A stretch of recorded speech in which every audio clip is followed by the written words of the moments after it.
everything. Because the purpose of our existence was fatabi'uni, so that we gain Allah's love. What was the purpose? Memorized books, became obnoxious scholars that now ridicule and attack people and attack each other. This is the purpose that Allah wanted? Or to kill one another based on what we believe is correct or incorrect? Or was to have good character? Khuluqul azim. What Allah describes of Prophet, you are of a magnificent character. The generosity, the compassion, the love and the good example and good character. And awliyaullah come into our life to remind us all of these rituals have a much greater reality in a timeless reality. But mankind, whether they think they're scholars or alims or whatever they think they are, or people, they're forgetting they came from the world of light, and their teachings become more dunya oriented, very like it's only for this earth, and that it's not even for the hereafter. And this is what we call the external scholars.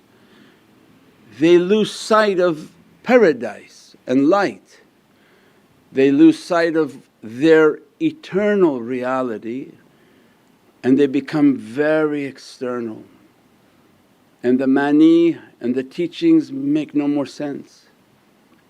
And a great divide begins to open with the people of light and the people of external understandings.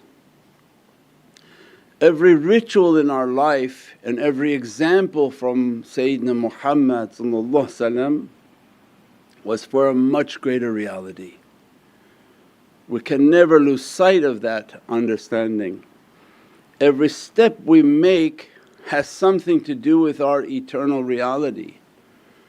These are not just rituals you perform, and then external scholars say, if you didn't step with the right and you didn't wear this and you didn't have this and you didn't do this and you did this, it's right and wrong and negated. But they don't even understand that every step, what was its reality in paradise, and every step what was Allah granting to your soul for all of eternity. Because they don't know malakut, and they think it's just physical things we do, you didn't do it right, oh it's all negated for you. And they even make judgments when Allah is the only one who judges His servant. When the nation begins to forget their paradise reality, then nothing makes any sense anymore, and people run from dogma because of a bunch of ridiculous rules that it's like, what? And then people begin to turn on to the scholars of light, and which teach that everything is a wasila.